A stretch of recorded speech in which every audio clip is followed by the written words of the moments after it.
नमस्कार, मैं हूं आपके साथ ऋषु त्यागी। एपीएन के लोकप्रिय कानूनी प्रोग्राम लीगल हेल्पलाइन में आप सभी का स्वागत है। इसमें हमारे कानूनी विशेषज्ञ रोजमर्रा की जिंदगी की समस्याओं से जुड़े कानूनी मसलों पर आपकी शंकाओं का समाधान करते हैं। आप भी इस प्रोग्राम से जुड़ सकते हैं और फोन करके कानूनी राय ले सकते हैं। आज हम बिजनेस कॉन्ट्रैक्ट से जुड़ी कानूनी जानकारी देंगे। कॉन्ट्रैक्ट या व्यावसायिक अनुबंध को कानूनी अनुबंध के रूप में भी जाना जाता है। बिजनेस कॉन्ट्रैक्ट कानूनी रूप से दो या दो से अधिक व्यावसायिक पक्षों के बीच लिखित अनुबंध या करार होता है। जब तक वो पक्ष इन अनुबंध कानूनों का पालन करते हैं तब तक वो दीवानी न्यायालय के अंतर्गत भी आते हैं। व्यापार अनुबंध का मतलब किसी व्यावसायिक लेन देन को नियंत्रित करने के लिए कानूनी रूप से बाध्यकारी दस्तावेज से है। इसका उपयोग किए गए अनुबंध राज्य, देश, उद्योग और लेन देन प्रकार के अनुसार अलग अलग हो सकते हैं। कॉन्ट्रैक्ट में व्यापार अनुबंध, लेन देन, आकार, भुगतान शर्तों का विवरण होता है जो कि कानून रूप से मान्य होता है। बड़ी कंपनियों से लेकर छोटे व्यवसाय के मालिकों और यहां तक कि स्वतंत्र ठेकेदारों तक हर कोई व्यावसायिक अनुबंधों का उपयोग करता है। तो ये थी कुछ बुनियादी जानकारी। विस्तार से हमें जानकारी देंगे हमारे आज के कानूनी विशेषज्ञ अधिवक्ता गुंजन कुमार जी। सर, बहुत बहुत स्वागत है आपका हमारे खास कार्यक्रम में। नमस्कार जी, धन्यवाद। तो अगर आपका भी आज बिजनेस यानी कि व्यापार कॉन्ट्रैक्ट से जुड़ा हुआ कोई भी सवाल है तो आप फोन करके राय ले सकते हैं। हमारे फोन नंबर्स हैं 01206127937110 माफी चाहेंगे 012061279338। और इसके अलावा मुफ्त कानूनी सलाह के लिए भी आप कॉल कर सकते हैं। आपके टीवी स्क्रीन पर इसके लिए भी नंबर दिया गया है 8377009645।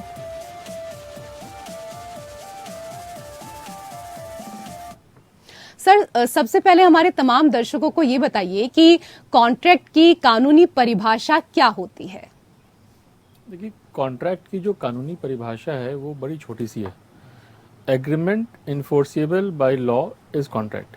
बट ये जो एग्रीमेंट होता है ये समझने की चीज़ हो जाती है। एग्रीमेंट तीन चीज़ों से बनता है। ऑफर, किसी ने कहा मैं आपके लिए कोई काम करूँगा, उसका एक्सेप्टेंस, दूसरे ने कहा ठीक है मैं आपका ये काम स्वीकार करता हूँ, उसका कंसिडरेशन, ठीक है जी काम करने के लिए उसके एवज में आपको क्या मिलेगा। ये तीन चीज़ जब मिल जाते हैं तो इसको एग्रीमेंट कहते हैं। और ये एग्रीमेंट अगर लीगली वैलिड है तो ये कॉन्ट्रैक्ट कहलाता है। तो कॉन्ट्रैक्ट की परिभाषा बड़ी छोटी सी है। एग्रीमेंट इन्फोर्सेबल बाय लॉ और कॉन्ट्रैक्ट। और एग्रीमेंट के तीन अलग अलग छोटे छोटे टुकड़े हो गए। जो पहली चीज़ है ऑफर, एक्सेप्टेंस एंड कंसिडरेशन। जी सर, व्यापार कॉन्ट्रैक्ट को लेकर हम यहाँ पर आपसे समझना चाहेंगे कि आखिरकार ये क्या होता है। हमारे तमाम दर्शकों को ये समझाइए। देखिए, कॉन्ट्रैक्ट तो कोई भी कर सकता है, कोई व्यक्ति भी कर सकता है। बट व्यापार, जो कॉन्ट्रैक्ट का जो सबसे ज्यादा उपयोग होता है वो व्यापार के सिलसिले में होता है।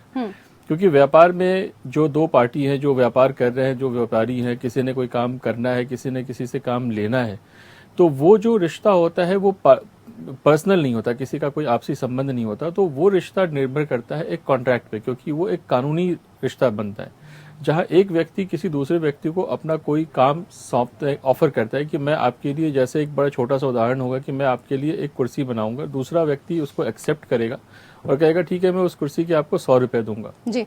ये एक कॉन्ट्रैक्ट है और ये एक व्यापारिक कॉन्ट्रैक्ट है, क्योंकि अगर वो लेकर के और फिर आगे बेच रहा है तो इसमें एक व्यापार जुड़ जाता है।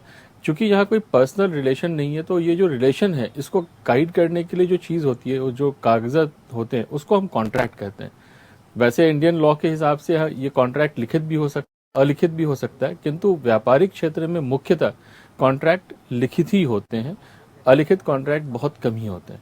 तो जी सर, हमारे दर्शकों को ये भी बताएं कि ब्रीच ऑफ कॉन्ट्रैक्ट क्या है, इसके बारे में विस्तार से हम समझना चाहेंगे। जी, जैसा कि मैंने आपको बताया कि कॉन्ट्रैक्ट की शुरुआत जो होती है वो होती है ऑफर से। तो किसी ने एक ऑफर किया, दूसरे ने उसको एक्सेप्ट किया, तो ऑफर के अंदर वो अपनी सारी शर्तें लिखेगा कि मैं आपके लिए ये काम करूंगा, इस तरीके से करूंगा, अमुक दिन करूंगा, अमुक वक्त हो जाएगा, सारी चीजें होती हैं। दूसरा व्यक्ति उस चीज को एक्सेप्ट करता है जी। कि ठीक है मैं आपकी सारी शर्तों को मानता हूं और मैं आपके शर्त के एवज में आपको ये चीज दूंगा, जो कि कंसिडरेशन हो जाता है। जब इन शर्तों का कोई भी एक पार्टी उल्लंघन करता है उसे हम ब्रीच कहते हैं। ब्रीच का मतलब हो गया शर्तों को ना मानना या उन शर्तों के विपरीत आपने कोई कार्य किया, उसको हम ब्रीच कहते हैं।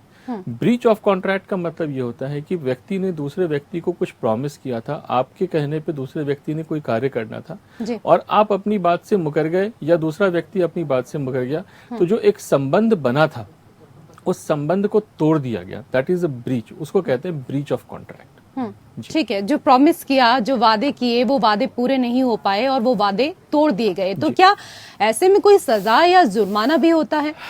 देखिए, जो कॉन्ट्रैक्चुअल लॉ है वो दीवानी है, यानी वो सिविल लॉ है, वो क्रिमिनल लॉ नहीं है, तो इसमें सजा तो नहीं है, लेकिन इसके दो एस्पेक्ट हैं, या तो जुर्माना लगता है या डैमेजेस देना पड़ता है। अब जुर्माने और डैमेजेस में थोड़ा सा फर्क हो जाता है।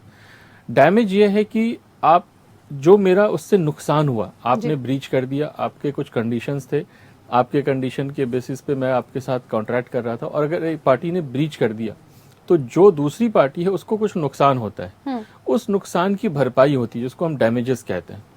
वो एक एस्पेक्ट है जो सेक्शन 73 के अंतर्गत होता है। और एक होता है इन टर्म्स ऑफ पेनल्टी, जिसको आपने जुर्माना कहा, जहां पे कॉन्ट्रैक्ट के अंतर्गत एक आपस में व्यक्ति लिख लेते हैं कि भाई अगर इस कॉन्ट्रैक्ट का कोई पार्टी ब्रीच करता है तो आपके ऊपर पेनल्टी लगेगी। इस पेनल्टी के दो कारण हो, दो तरह के एस्पेक्ट्स हैं।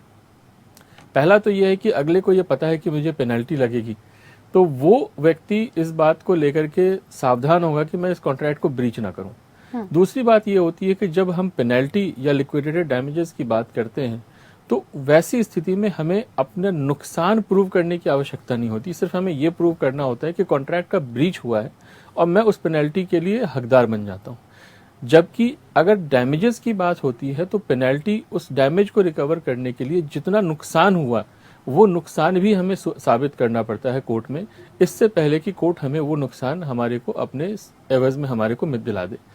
तो सजा तो नहीं होती है, लेकिन डैमेजेस होते हैं और पेनल्टीज होती है। जी, ये तो बात हुई यहाँ पर ब्रीच ऑफ कॉन्ट्रैक्ट की, लेकिन अगर छोटी कंपनी है, अगर वो कॉन्ट्रैक्ट बनाना चाहती हैं तो उनको किन बातों का विशेष तौर पर ध्यान रखना चाहिए? देखिए, कंपनियों को जब कॉन्ट्रैक्ट में एंटर करना होता है तो दो तीन चीजों का विशेष ध्यान देना चाहिए। पहली बात कि वो जिस दूसरी कंपनी के साथ कॉन्ट्रैक्ट कर रहे हैं, चूंकि हम लोग यहाँ कमर्शियल कॉन्ट्रैक्ट्स की बात कर रहे हैं और हम ये मान के चलते हैं कि कॉन्ट्रैक्ट में दोनों साइड से कंपनियां आ रही हैं, कोई इंडिविजुअल नहीं है, तो जो व्यक्ति कॉन्ट्रैक्ट को साइन कर रहा है जिसके तरफ से, वो व्यक्ति इस कॉन्ट्रैक्ट को साइन करने के लिए ऑथराइज्ड है या नहीं, ये बड़ा इंपॉर्टेंट है। कभी कभी इस बात की भी झगड़े, इस बात पे भी केसेस बन जाते हैं कि भाई वो व्यक्ति ऑथराइज नहीं था, इसलिए ये कॉन्ट्रैक्ट में मानने के लिए बाध्य नहीं हो। कंपनियां अगर अपने लायबिलिटीज को बचाना चाहती हैं तो इस तरह के भी ऑब्जेक्शंस उठाती हैं। तो पहला चीज वो ये देख ले कि जो व्यक्ति कॉन्ट्रैक्ट साइन कर रहा है या कोई भी व्यक्ति जो प्रॉमिस कर रहा है वो उस प्रॉमिस को उस कंपनी के बिहाफ पे करने के लिए ऑथराइज्ड है। पहली बात तो ये हो गई। दूसरी चीज होती है लायबिलिटीज को चेक करना, क्योंकि जब आप कॉन्ट्रैक्ट कर रहे होते हैं और खास करके बड़ी कंपनियों के साथ कर रहे होते हैं तो बड़ी कंपनियां अपने कॉन्ट्रैक्ट में लायबिलिटीज की क्लॉज डालती हैं, और अमूमन वो जो लायबिलिटी का क्लॉज होता है वो एक तरफा होता है। यानी कंपनियां ये तो लिखती हैं कि जो छोटी कंपनी या जो छोटा वेंडर है जो मेरे साथ कॉन्ट्रैक्ट कर रहा है उसने अगर कुछ गलत करी तो मुझे नुकसान होगा, लेकिन वो ये नहीं लिखती कि मैंने गलत किया तो छोटे वेंडर को उस नुकसान की भी भरपाई मिलेगी जी। तो लायबिलिटी दोनों साइड होनी चाहिए। तीसरी चीज उन्हें ये देखना होता है कि जो लायबिलिटी प्रिस्क्राइब करी गई है वो इतनी ना हो कि वो उनके कॉन्ट्रैक्ट के वैल्यू से डिसप्रोपोर्शनेट हो जाए।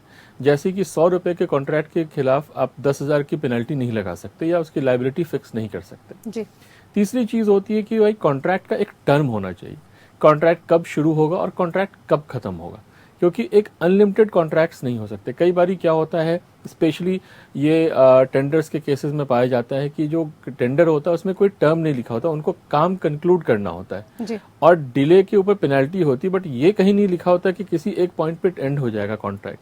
तो काम अगर 3 साल 2 साल का कॉन्ट्रैक्ट अगर 5 साल के लिए एक्सटेंड हो जाता है तो जो मेन पार्टी है, प्रिंसिपल है, जो काम ले रहा है, वो कहता है जी आप तो ये काम करके दो क्योंकि यहाँ पे कोई टाइम लिमिट नहीं, सिर्फ मैं यहाँ पे पेनल्टी लगाऊंगा और काम आगे बढ़ा दूंगा। लेकिन हमें नुकसान ये हो रहा होता है, उस वेंडर को इस बात का नुकसान होता है कि इस पीरियड में 3 साल के पीरियड में चीज़ों के दाम बढ़ जाते हैं और उसके लिए वो कॉन्ट्रैक्ट को फुलफिल करना वो एक इम्प्रैक्टिकल भी हो जाता है और लॉस मेकिंग भी हो जाता है। ऐसी स्थिति में उसके लिए बड़ा मुश्किल होता है कि वो उस कॉन्ट्रैक्ट को कैसे कंक्लूड करे। तो अमूमन छोटी कंपनियों के साथ समस्या ये है कि वो बहुत ज़्यादा लीगल एडवाइस नहीं ले पाते, और जब वो कॉन्ट्रैक्ट कर रहे होते हैं तो उनके पास बहुत ज़्यादा नेगोशिएट करने की पावर्स नहीं होती, और कई बार वो काम लेने के इस उम्मीद में कि मुझे काम मिल जाए, मेरा काम बढ़ जाए, वो कई बार इन चीज़ों को इग्नोर कर देते हैं। बट ये ज़रूर ध्यान रखें कि जो व्यक्ति कॉन्ट्रैक्ट कर रहा है वो ऑथराइज्ड है, आपकी लाइबिलिटीज़ का लिमिटेशन है, देयर इज कि उसके अंदर एक टाइम लिमिट फ्रेम है कि कॉन्ट्रैक्ट किस पीरियड में होगा और कब से कब तक कंक्लूड हो जाएगा। पेमेंट का मोड अच्छे से डिफाइन होना चाहिए कि मैं पेमेंट क्या कैसे रिसीव होगा, और जो एग्जीक्यूशन ऑफ कॉन्ट्रैक्ट यानी उस कॉन्ट्रैक्ट के अंतर्गत उस वेंडर ने या किसी जो भी व्यापारी है उसने क्या करना है वो बड़े क्लियरली होना चाहिए। वो इस बात पे नहीं होना चाहिए कि मुझे भी समझ में आ रहा है और अगले को भी समझ में आ रहा है, क्योंकि ये बात का ध्यान हमेशा रखना चाहिए कि कॉन्ट्रैक्ट की आवश्यकता कॉन्ट्रैक्ट जब चल रहा होता है तब नहीं होती, उसकी आवश्यकता कोर्ट में होती है, जब जज ने ये डिसाइड करना होता है कि व्यक्तियों ने क्या निर्णय लिया था उस वक्त, क्योंकि उसके हिसाब से वो निर्णय देता है जी। तो कॉन्ट्रैक्ट का भी ये मान के नहीं चलना चाहिए कि भाई मुझे भी समझ में आ रही है बात, इंडस्ट्री प्रैक्टिस है, अगले को भी समझ में आ रही है बात, इंडस्ट्री प्रैक्टिस है। अगर वो इंडस्ट्री प्रैक्टिस है भी तो उस चीज को आप लिखित रूप से लाएं। हमेशा ये ध्यान रखें कि अच्छे वक्त के लिए कॉन्ट्रैक्ट नहीं होता, कॉन्ट्रैक्ट जब किसी भी तरह का विवाद उत्पन्न होता है तब कॉन्ट्रैक्ट की आवश्यकता खास करके पड़ती है, और जब उसकी इंटरप्रिटेशन होती है तो वो आप और आपकी पार्टी नहीं कर रही है, तो कोई तीसरा व्यक्ति कर रहा होता है जिससे उससे कोई मतलब नहीं होता। जी, कॉन्ट्रैक्ट से जुड़ी हुई कई और चीजें हैं जिनको हम आपसे समझने की कोशिश करना चाहेंगे। आज हम बात कर रहे हैं कॉन्ट्रैक्ट को लेकर, लगातार इसके बारे में हमें जानकारी दे रहे हैं गुंजन कुमार जी। सर, कामगारों के साथ किस तरह का कॉन्ट्रैक्ट बनाया जाता है ये भी बताएं। देखिए, कॉन्ट्रैक्ट जैसा कि मैंने कहा, कॉन्ट्रैक्ट तो कॉन्ट्रैक्ट है। सिर्फ कॉन्ट्रैक्ट इस बात पे जब हम कामगार की बात करते हैं, एम्प्लॉयमेंट कॉन्ट्रैक्ट की बात करते हैं, तो फर्क हर कॉन्ट्रैक्ट के साथ ये होता है कि हर कॉन्ट्रैक्ट की जो चीज हो रही होती है उस चीज से रिलेटेड बातें लिखी होती हैं जी। कुछ चीजें तो सब में लिखी होती हैं और कुछ चीजें बड़ी स्पेसिफिक होती हैं। तो जो कामगारों के कॉन्ट्रैक्ट होते हैं उनमें इस बात पे ध्यान दिया जाता है कि जो एम्प्लॉई है उसका सैलरी क्या होगा जी। उसके बोनसेस या उसकी जो एम्प्लॉयमेंट बेनिफिट्स हैं वो किस तरीके से आएंगी, उसकी रोल्स क्या होने वाली हैं, उसकी रिस्पॉन्सिबिलिटी क्या होने वाली है, उसके जो जैसे हम कहते हैं ना कि अगर किसी भी तरह से उसके कोई क्वेश्चन किया जाता है तो उसकी जो बाकी एम्प्लॉयमेंट रिलेटेड इश्यूज हैं, जैसे कि कोई इंक्वायरी बैठनी है या उसके ऑब्लिगेशंस की उसने एनडीए देना है या नहीं देना, या उसने दूसरी कई बारी कंपनियां उसमें कंडीशंस डालती हैं कि आप इस कंपनी को छोड़ने के बाद इस सिंपल ट्रेड में दूसरी दो कंपनी के पास साल भर तक काम नहीं कर सकते या 2 साल तक काम नहीं कर सकते। मुख्यतः जो कामगार के साथ कॉन्ट्रैक्ट होता है वो उनके और एम्प्लॉयर एम्प्लॉय के रिलेशनशिप को डिफाइन करता है। मतलब जो एम्प्लॉयर है वो आपसे किस तरीके से काम लेगा और किस तरह का आपको पैसे देगा, और एम्प्लॉय जब उनके लिए काम करेगा तो उसके ऊपर किस तरह की ऑब्लिगेशंस बनती हैं, उसने किन चीज़ों का ध्यान रखना है, उन्हें किस तरह से अपने काम को पूरा करना है। ये जो रिलेशन है इसको डिफाइन करता है, इस रिश्ते को डिफाइन करता है, एंड उसके जो सारे कंडीशंस हैं वही उस एम्प्लॉयमेंट कॉन्ट्रैक्ट के अंदर डाले जाते हैं। बिल्कुल, किन बातों का ध्यान रखना है ये बहुत ज्यादा महत्वपूर्ण हो जाता है कॉन्ट्रैक्ट बनाते वक्त। तो सर, आपसे यही समझना चाहेंगे कि कॉन्ट्रैक्ट बनाते वक्त ऐसी कौन सी चीजें हैं जिनको ध्यान रखना बेहद जरूरी होता है, और दोनों पक्ष की जिम्मेदारियों को कैसे परिभाषित किया जाता है। देखिए, ये बड़ा इंपॉर्टेंट सा टॉपिक है, मैं आपको बता दूं। देखिए, जब हम कॉन्ट्रैक्ट बनाते हैं तो जो पहली चीज हमें ध्यान में रखनी होती है वो है कॉन्ट्रैक्ट का पर्पस। ये कॉन्ट्रैक्ट किस लिए बन रहा है, सप्लाई के लिए बन रहा है, परचेज के लिए बन रहा है, सर्विस के लिए बन रहा है, या एम्प्लॉयमेंट के लिए बन रहा है। कई तरह के कॉन्ट्रैक्ट्स होते हैं, या रेंट के लिए बन रहा है। रेंट के अंदर कार रेंट हो जाती है, कार की लीजिंग्स होती है, घर की लीजिंग होती है, कमर्शियल लीजिंग होती है, रेजिडेंशियल लीजिंग होती है। तो जो पहली चीज होती है जिसे बहुत अच्छे से हमें डिफाइन करना होता है कॉन्ट्रैक्ट बनाते वक्त, वो है कॉन्ट्रैक्ट का पर्पस। अगर आपने पर्पस ठीक से डिफाइन नहीं किया तो कॉन्ट्रैक्ट कंफ्यूजिंग हो जाता है। दूसरी चीज जो आपको हमेशा ध्यान में रखना होता है कॉन्ट्रैक्ट के लिए, वो है कॉन्ट्रैक्ट कंफ्यूजिंग ना हो। कोई भी चीज जो आपको लगता है कि इस बात का ये अर्थ है, वो अर्थ उस कागज से निकल के आना चाहिए, आपकी समझ में नहीं होना चाहिए। तो ये बड़ा इंपॉर्टेंट है कि कॉन्ट्रैक्ट जब हम ड्राफ्ट कर रहे होते तो उसके क्लॉजेज बहुत क्लियर हों, ताकि कोई भी व्यक्ति जब उस कॉन्ट्रैक्ट को पढ़े तो उसे एक और सिर्फ एक मतलब समझ में आना चाहिए उस कागज से, ना कि कोई और मतलब।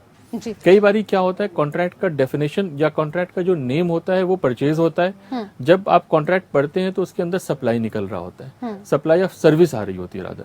तो परचेज का मतलब हो गया आपने कोई प्रोडक्ट को परचेज कर रहे हैं, और सप्लाई ऑफ सर्विसेज एक अलग तरह की कॉन्ट्रैक्ट हो जाती है, उसकी अलग ऑब्लिगेशंस हो जाती हैं, तो उसका ध्यान रखना होता है।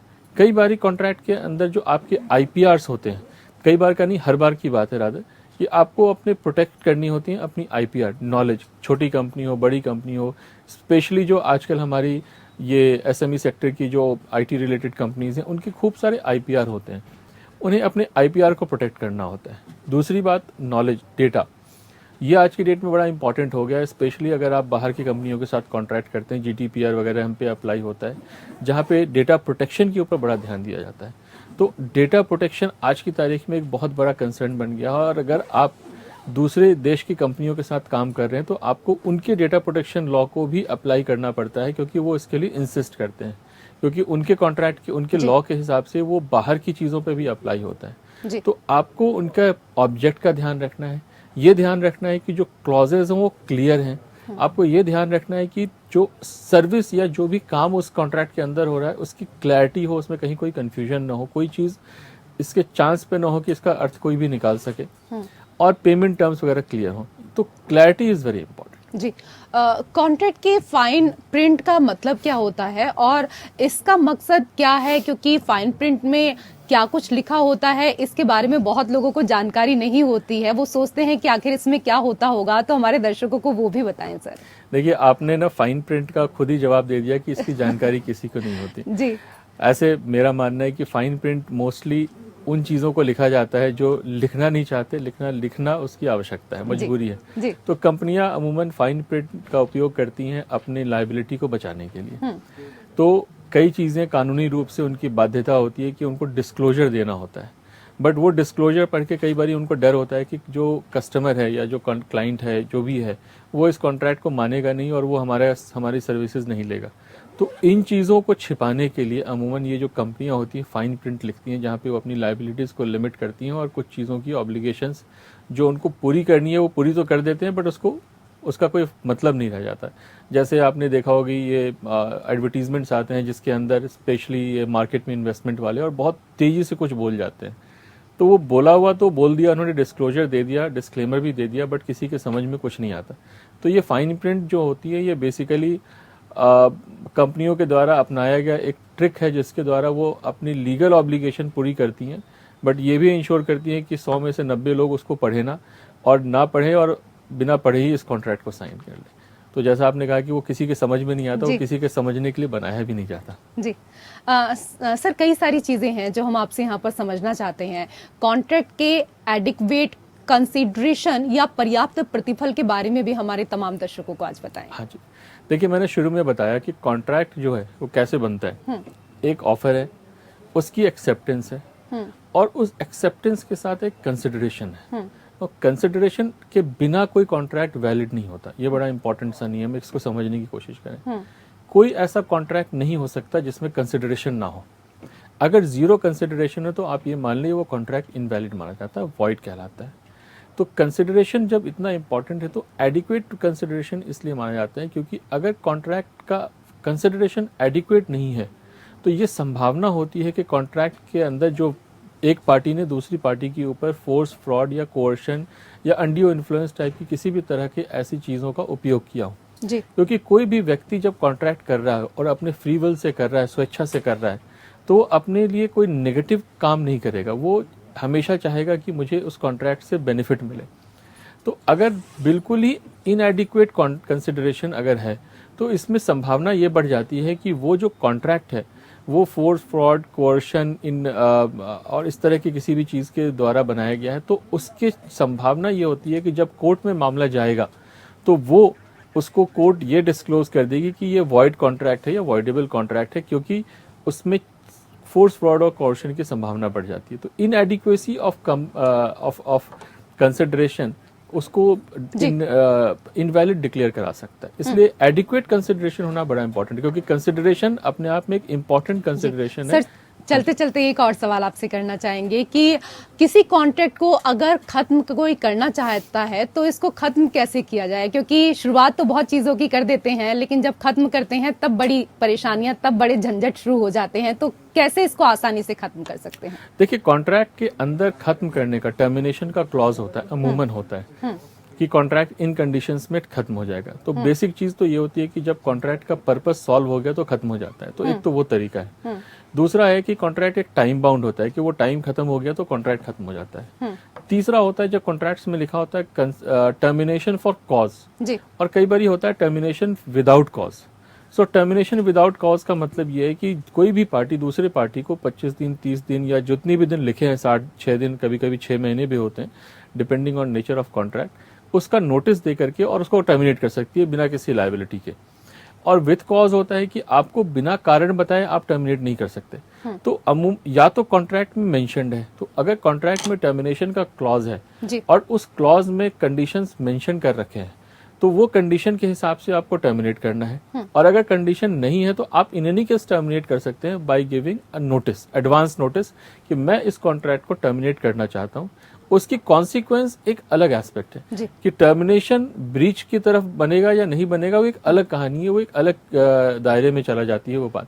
लेकिन टर्मिनेट करने के लिए आपको नोटिस देना होता है। तो ये नोटिस देके आप किसी भी कॉन्ट्रैक्ट को टर्मिनेट कर सकते हैं। जी, आज के विषय पर इतनी अहम जानकारी हमारे तमाम दर्शकों को देने के लिए आपका बहुत बहुत शुक्रिया। धन्यवाद। और इसी के साथ हमारे खास कार्यक्रम लीगल हेल्पलाइन में मेरे साथ फिलहाल इतना ही। नमस्कार।